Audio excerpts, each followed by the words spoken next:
Genji, it's going to be rough. Genji, you lost game 2. You lost game 2. T1 kind of out-muscling one there. And you see Ruler, he's feeling it now. It's going to be rough to keep yourself together and try to get 2 wins in a row now. T1, they are in a much better spot. They have a much better spot in terms of their mental state, how they're feeling about the series so far. Able to pull out a win in that long game. We're going to take a look at the damage numbers here. I feel like I expected bigger damage, but actually, based on the way the game went, there was not that much inspiration. I do agree with that. No surprises anywhere. I think no surprises anywhere. Someone surprised that it's that low, but considering how the game went, in the game, they haven't really in a position. But they were able to let it.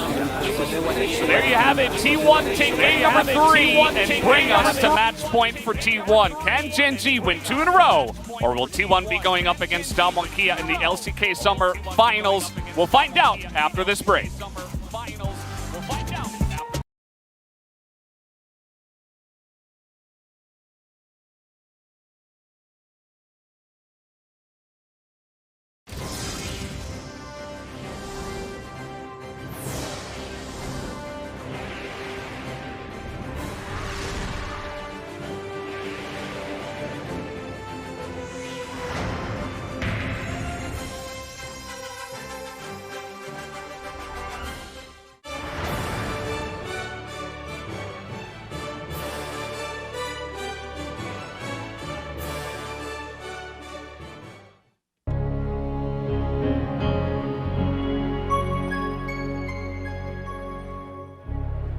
뭔가가 달라졌어 내 안에 무언가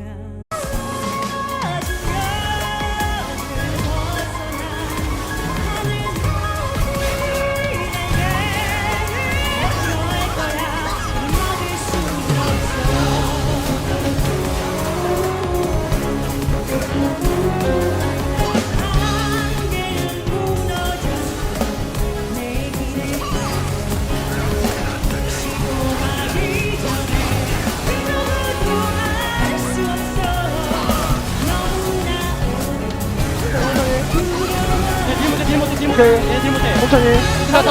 좋아. 앞에 기절. 앞에. 이거 미리 가봐. 앞에 컷. 이거 내가 뒤갈게. 미디가 나랑 우리 셋이. 야 둘이 막을게 우리. 둘이 막을게. 둘이 막아. 우리 무조건 막아 이거. 밀어. 간다 이거. 테이크오버 가능해. 야 라인 지키고. 나 조냐 있다. 셋이 나 마크 중이야. 빨리 니가. 밀어. 야 잠깐 수비대. 수비대요. 나 화줘. 간다. 잡자. 풀 몰라 이거. 타워 나가니까 개빡. 맞아 아파 나왔다 이거. 나이스. 마지막만 잘하자잉. 오씨. 정신 나가겠다. 나이스. 나이스. 맞다. 정신 나가겠다. 나이스.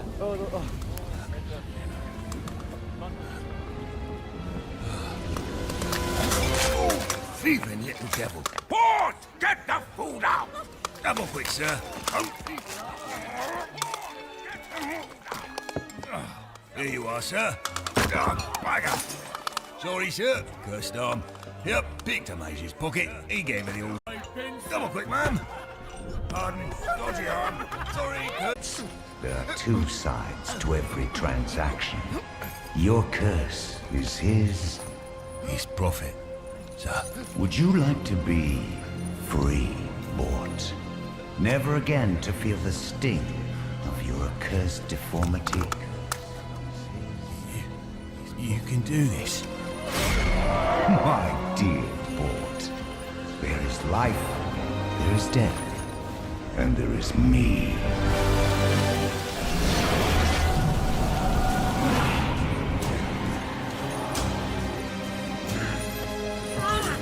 Don't mind the whip.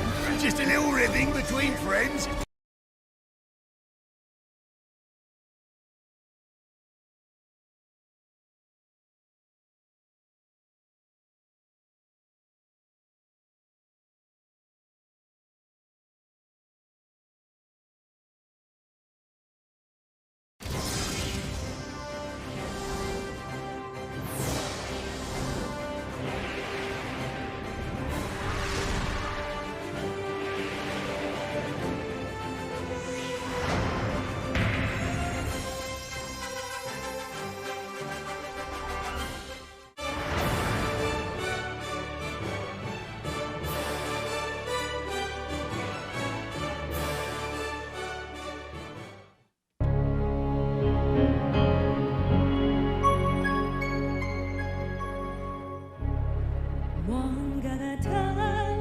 달라졌어.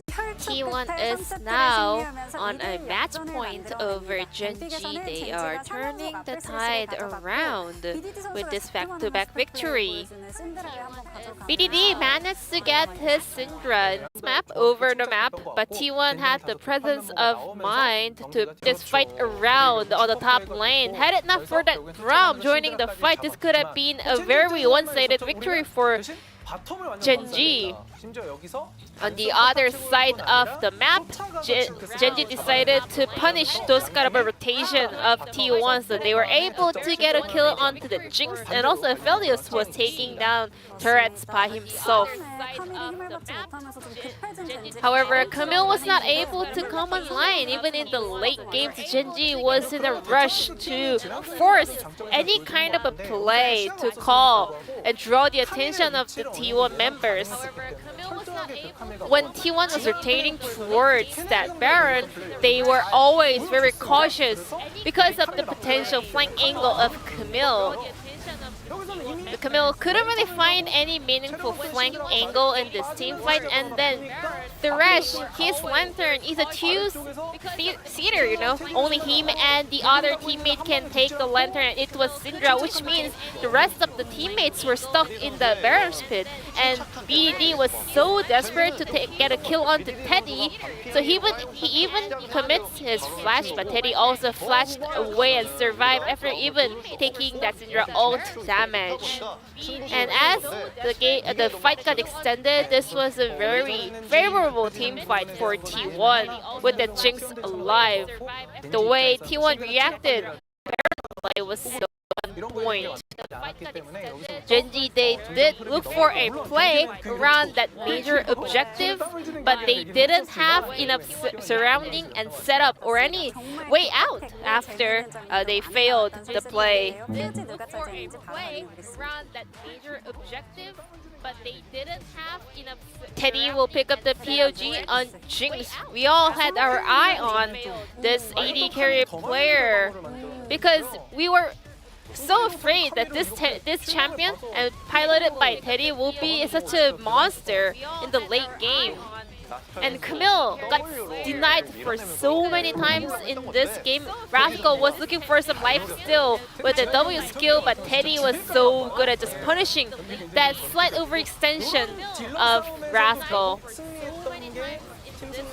And that clutch play, Gale Force and Flash out of the danger zone was also cherry on top. BDD, he was so close to taking down Teddy, but this time around, most of the Genji players, their power spike got delayed. For example, the Syndra wasn't really evenly matched with Ryze, but Ryze already had Seraph's. Syndra was not able to get the item spike. Teddy picked up 9 out of 12 votes with that Jinx performance. Now T1 is having a match point over Genji. Let's see whether Genji can pick up another win, and let us tune in or cue the Silver Scripts, or whether T1 will just lock in a spot in the Worlds. T1 is having a match point over Genji. Thank you, G-Sun, for that awesome translation. And as you mentioned, this is match point for not only making LCK finals, but also for entering Worlds. All they have to do is get this win, and they will make it into the World Championship. And that'll be the first time in 2 years. We last saw them in 2019. They did make it to the semifinals, but 2020 they were not there. Now, looking to return is this team. But Genji do stand in their way, and it really was, as you put it, Chronicler, it was the perfect game for Teddy versus Ruler, and we saw that go the distance there in that incredibly long game. And whereas I think that some of the inaction that we saw from T1 was explainable by the comp, I think that Genji, as I pointed out during the game as well, fell into the old Genji trap of not playing to win, but instead playing not to lose. And there were some really, really close moments, and I loved some of their macro calls at times, you know, going for that base race, identifying in those split seconds. But then some other moments, Rascal, as you pointed out during the break, like going for a split push, it working out poorly once and then never going for it again. Klitz, which I thought was a very entertaining undercover mission that then didn't work out at all, as he still was late to the fight and wasn't able to get actually anything out of the flank that they kind of sacrificed so much map momentum for. But now Gen G have chosen blue side after picking red side in the last game. And I think we're going to know relatively early what type of comps we're going to see here. Would not be surprised if T1 to stick with that bans as they have been thus far. Yeah, wouldn't surprise me at all. Although we have swap sides here. Lee Sin going to be banned here by T1.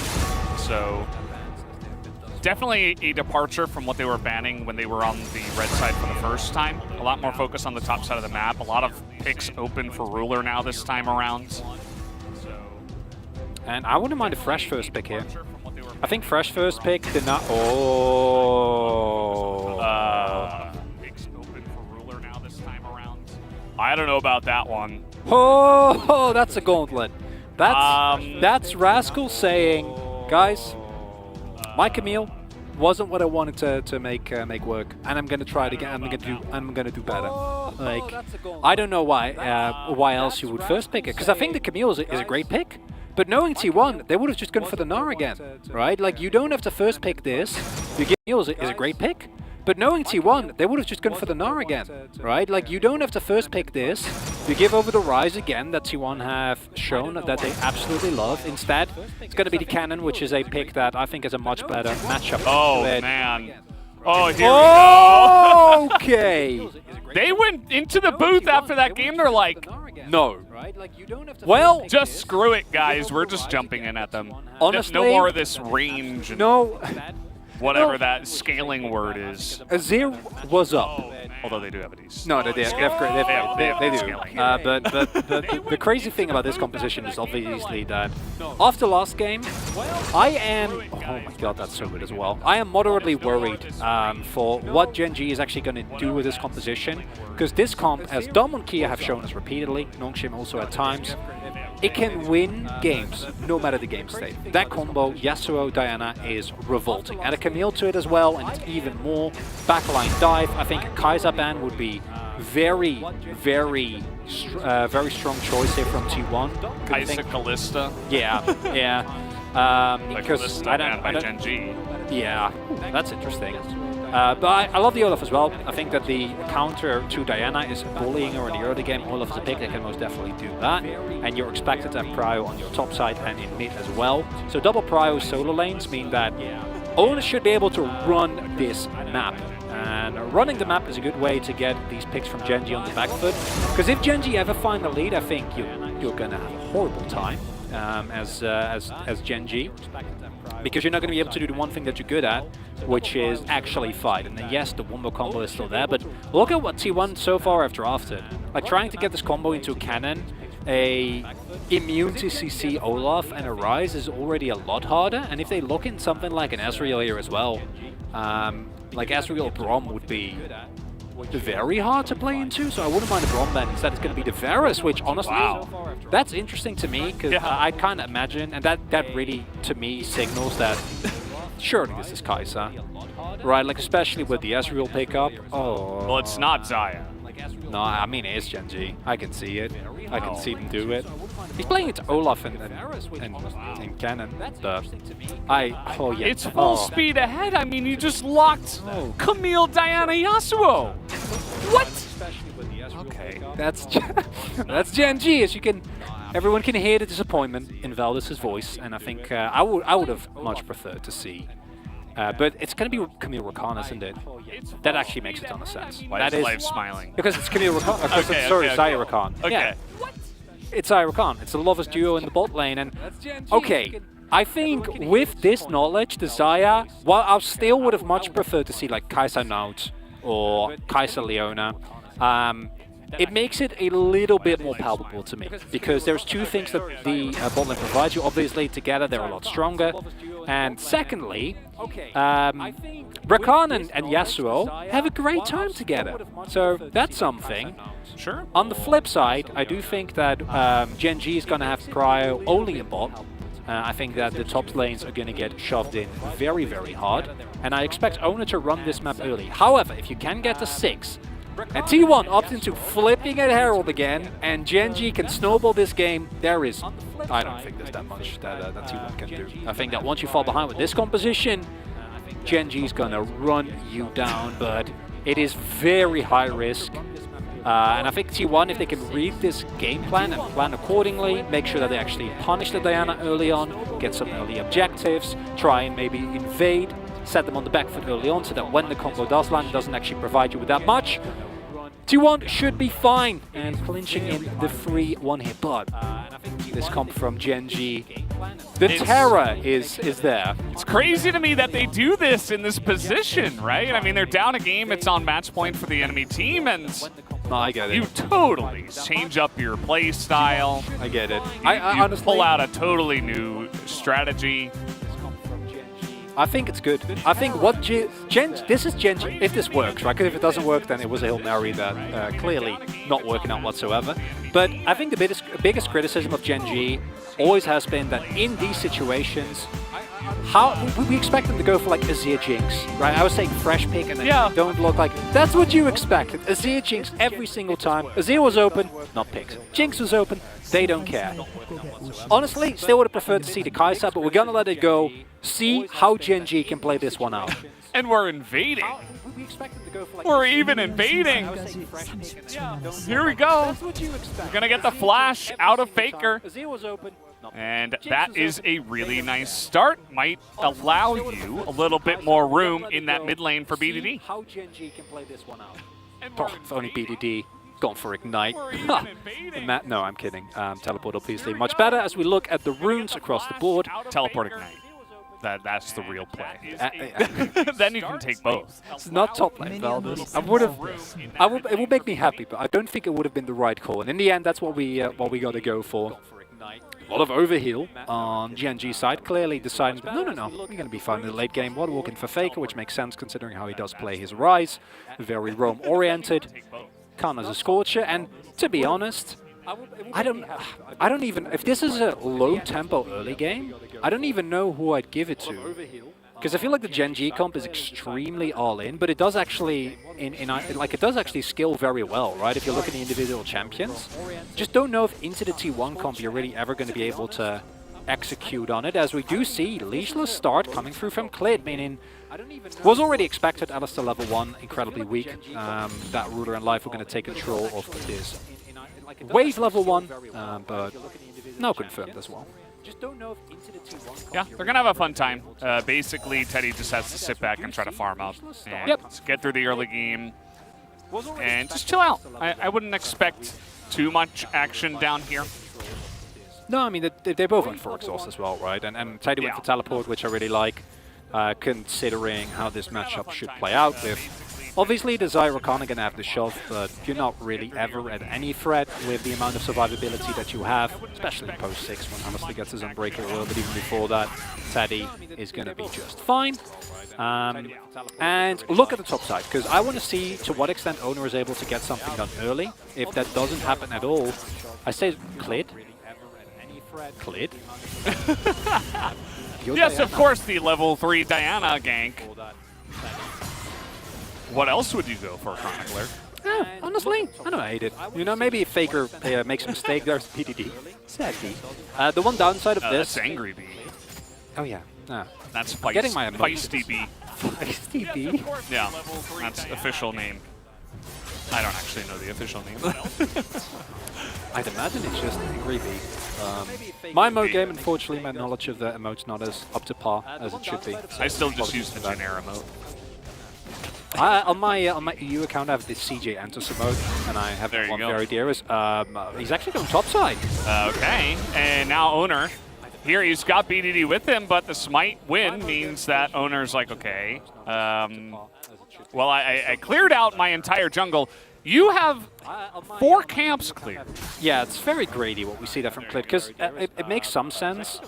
That was very sad. Makes some sense considering that Klid has mid lane prior, wants to try and use the power that BDD has even in this early game in terms of dueling, but I don't think you actually want, you know Owner's top side, right? I don't think you actually want to opt into any direct confrontation with the Olaf. So now it's actually going to be quite a sizable disadvantage, and I don't think you need to go for that as Clid, because you're a Diana, like just hit 6, right? Like you want to power farm, and this might provide an opening a few minutes down the line where Owner has a window where he's going to have the Ragnarok available and is going to be able to run basically anyone on GNG down, and Clid's still going to be trying his very hardest to hit that level 6. And I'm loving this, like Owner, he's reading this very well, and I wouldn't be surprised if he now goes for the Gromp invade, as he does have vision of that. And lovely pathing here. Yeah, it's really nicely done. Just, it's very greedy from Clid to go for that there. Yeah, I think it's part of their mindset coming into this game where it's like, we're just going to fight you. We're just going to get in your face, and we're going to make plays, and we're going to steal stuff away. Unfortunately, as we talked about, early on, Owner just gets to do whatever he wants. And now he knows. Especially if you didn't get anything. Now Clid's in an even worse spot, and that's why it's such a huge risk. As now Owner can come back, he can take his own Raptors, he's going to clear out an extra ward. This Olaf is making happy Olaf noises. I'm not sure exactly what those would be. You can hear them, right? It's true. Exactly. True. Yes, I think just perpetual Olaf, just war noises. Yeah. The Viking himself. Yeah. He has the most CS on his team. Now Faker has caught up. That's early game Olaf.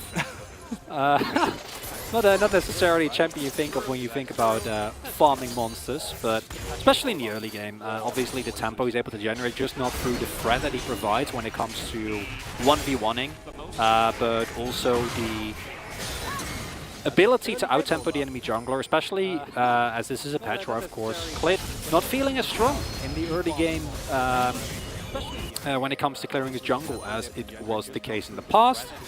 And yeah, Clid, now that level 6 is going to be delayed even longer, maybe he's able to soak a little bit XP off of one of the waves, and ooh, I wonder. Dude, they're just going to take vision. If they actually take the Drake, that would be a really nice pivot. And with the Prio on bot side, and Faker maybe looking for a back, currently hiding in fog. Possibility of them going for it. We do see some things going down, but no, Teddy's backing, so free Drake early on here. I like that for Genji. Yeah, they're going to get something. This top lane, very sad for Rascal. By the way, first pick Camille. This can happen, especially when you have no pressure from your jungler, because it's Diana who's looking to scale against an Olaf. And so, kind of gets to perma-push. Oh, he'll get a Krabby, maybe. Will he get the Krabby? Maybe, I mean... I think Owner's going to walk and smite it. Oh! Very close, but at the end of the day, it goes to BDD, so...